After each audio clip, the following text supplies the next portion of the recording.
ಕೈ ಎತ್ತು.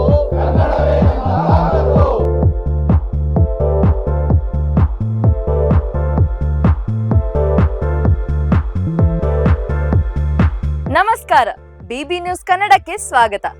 ಕನ್ನಡಿಗರ ಉಳಿವಿಗಾಗಿ, ಅಸ್ತಿತ್ವಕ್ಕಾಗಿ ಮತ್ತು ಅಸ್ಮಿತೆಗಾಗಿ ರಾಜ್ಯದ ಎಲ್ಲಾ ಕನ್ನಡ ಸಂಘಟನೆಗಳು, ಚಳುವಳಿಗಾರರು ಒಗ್ಗಟ್ಟಾಗಿ ಜನರಾಜ್ಯೋತ್ಸವ ಆಚರಿಸಲು ಮುಂದಾಗಿವೆ.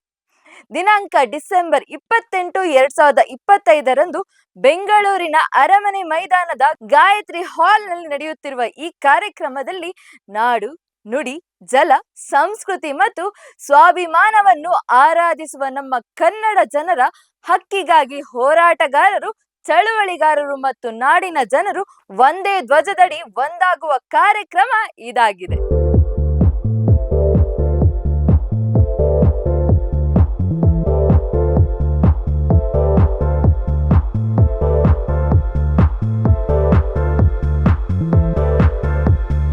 ಒಟ್ಟಾರೆ ಕನ್ನಡಿಗ, ಕರ್ನಾಟಕ, ಕನ್ನಡ ಅನ್ನುವ ವಿಚಾರದಲ್ಲಿ ಎಲ್ಲ ಕನ್ನಡ ಹೋರಾಟಗಾರರು ಒಂದು ವೇದಿಕೆಯಲ್ಲಿ ಕನ್ನಡದ ಸಮಸ್ಯೆಗಳು ಎದುರಾದಾಗ ನಿಂತು ಎದುರಿಸುವಂಥ ಶಕ್ತಿ ಕನ್ನಡ ಚಳವಳಿಗೆ ಬರಬೇಕು ಅನ್ನೋ ಕಾರಣಕ್ಕೋಸ್ಕರ ಇದೇ 28ನೇ ತಾರೀಕು ಸಂಜೆ 4 ಗಂಟೆಯಿಂದ ರಾತ್ರಿ 10 ಗಂಟೆವರೆಗೂ ಎಲ್ಲ ಕನ್ನಡ ಹೋರಾಟಗಾರರ ಸಾರಥ್ಯದಲ್ಲಿ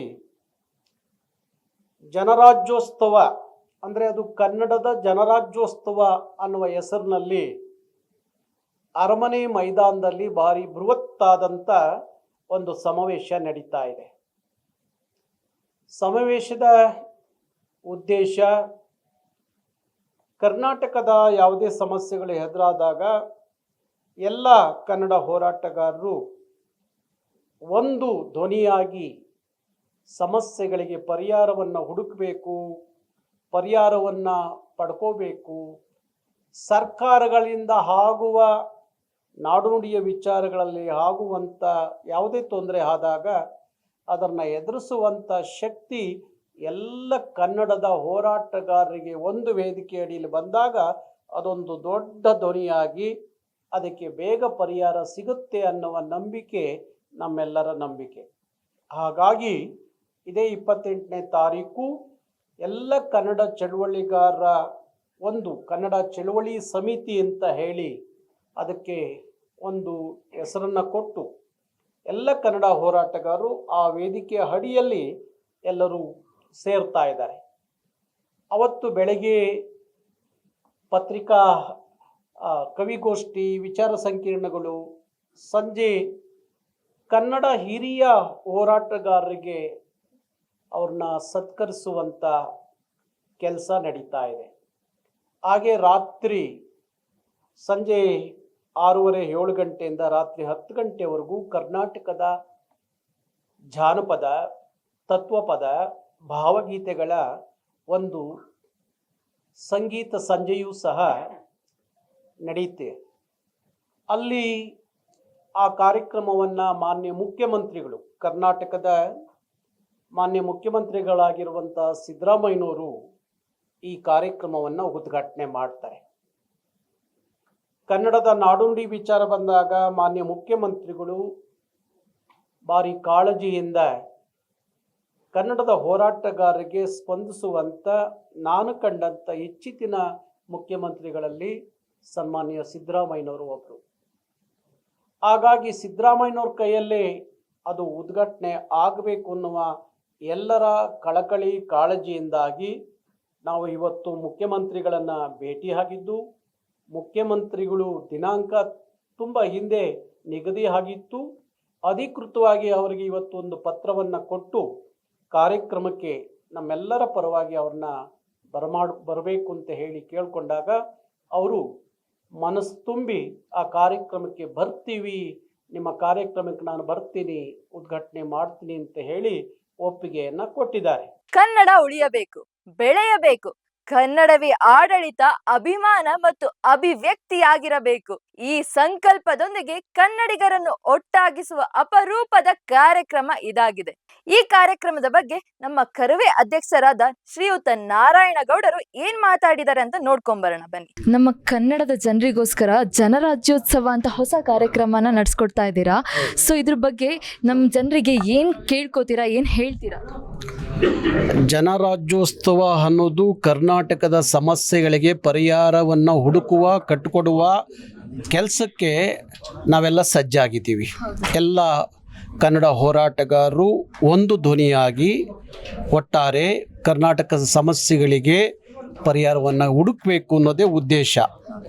ಇತ್ತೀಚೆಗೆ ನಾಡಿನ ಅನೇಕ ಸಮಸ್ಯೆಗಳು ನಮ್ಮ ಮುಂದೆ ಇದ್ದಾವೆ.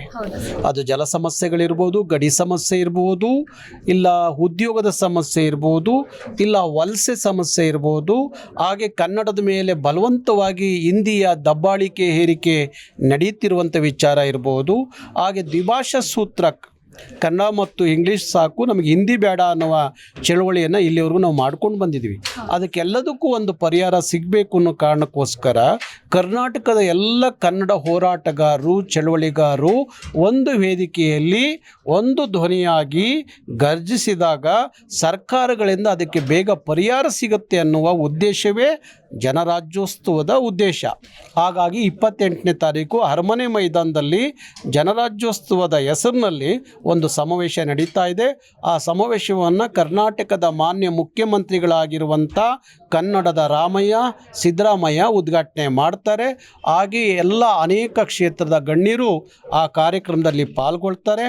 ಅವತ್ತು ಕವಿಗೋಷ್ಠಿ, ವಿಚಾರ ಸಂಕಿರಣ ಮತ್ತು ಸಂಜೆ ಸಾಂಸ್ಕೃತಿಕವಾಗಿ ನಾಡಿನ ಅನೇಕ ಗಾಯಕಿಯರು ಅಲ್ಲಿ ಹಾಡ್ತಾರೆ. ಮುಖ್ಯಮಂತ್ರಿಗಳಿಗೆ ಅನೇಕ ನಮ್ಮ ಬೇಡಿಕೆಗಳಿರುತ್ತೆ, ಅದಕ್ಕೆ ಉತ್ತರವನ್ನು ಪಡ್ಕೊಳ್ಳುವಂಥದ್ದು ಆ ಸಮಾವೇಶದ ಮುಖಾಂತರ ನಾವು ಮಾಡ್ತೀವಿ. ಇನ್ನೂ ಒಂದು ಪ್ರಶ್ನೆ ಇದೆ, ಒಂದೇ ಒಂದು ಪ್ರಶ್ನೆ. ಇವಾಗ ನಮ್ಮ ಕರ್ನಾಟಕದಲ್ಲಿ ಹೊರಗಡೆಯಿಂದ ವಲಸೆ ಬಂದಿರೋ ಜನರು ಎಷ್ಟೋ ಜನ ಇದ್ದಾರೆ. ಅವರಿಗೆ ಕನ್ನಡದ ಮೇಲೆ ಒಲವು ಕೂಡ ಇರೋದನ್ನು ನಾವು ಗಮನಿಸಿದ್ದೀವಿ. ಅವರಿಗೆ ಕೂಡ ನಮ್ಮ ವೇದಿಕೆಯಿಂದ ಏನಾದರೂ ಸಹಾಯ ಎಲ್ಲ ಮಾಡ್ತೀರಾ? ಹೇಗೆ? ಅಲ್ಲ, ಕನ್ನಡ ಕಲಿಕೆ ಕ್ಲಾಸ್ಗಳನ್ನು ನಾವು ಅನೇಕ ಕಡೆ ಮಾಡಬೇಕು ಅನ್ನೋ ತೀರ್ಮಾನವನ್ನು ಮಾಡಿದ್ದೀವಿ. ಕರ್ನಾಟಕಕ್ಕೆ ಬಂದವರು ಕನ್ನಡ ಕಲಿಲೇಬೇಕು. ಅವರಿಗೆ ಇಲ್ಲಿ ಬದುಕಬೇಕು ಅನ್ನುವ ಕಾಳಜಿ ಇರೋದಾದರೆ, ಕಳಕಳಿ ಇರೋದಾದರೆ, ಹಕ್ಕು ಅಂತ ಹೇಳ್ಕೊಳ್ಳೋದಾದರೆ, ಯಾರು ಕರ್ನಾಟಕದಲ್ಲಿ ಇರೋರಿಗೆ ಕನ್ನಡವನ್ನು ಗೊತ್ತಿರುತ್ತೋ, ಕನ್ನಡ ಮಾತಾಡ್ತಾರೋ, ಬಳಸ್ತಾರೋ, ಅವ್ರಿಗೆ ಮಾತ್ರ ಕರ್ನಾಟಕದಲ್ಲಿ ಬದುಕುವ ಹಕ್ಕು ಇರುತ್ತೆ ಅನ್ನೋ ತೀರ್ಮಾನ ನಮ್ಮದು. ಆಗಿರುವಾಗ ಕನ್ನಡ ಹೊರಗಡೆಯಿಂದ ಬಂದಂಥವರು ಕನ್ನಡ ಕಲಿಬೇಕು ಅನ್ನುವ ಉದ್ದೇಶ ಇಟ್ಕೊಂಡು ಯಾರಾದರೂ ಬಂದರೆ ಅವರಿಗೆ ಕನ್ನಡ ಕಲಿಸುವಂಥ ಕನ್ನಡ ಕಲಿಕೆಯ ಶಾಲೆಗಳನ್ನು ನಾವು ಮಾಡ್ತೀವಿ. ಧನ್ಯವಾದ ಸರ್, ಧನ್ಯವಾದ. ನೋಡಿದ್ರಲ್ಲ ವೀಕ್ಷಕರೇ, ಇದಾಗಿತ್ತು ಇವತ್ತಿನ ವಿಶೇಷ ಸಂಚಿಕೆ. ನೀವು ನೋಡ್ತಾ ಇದ್ದೀರಾ BB ನ್ಯೂಸ್ ಕನ್ನಡ. ನಾನು ತೃಪ್ತಿ ಬಸವರಾಜ್.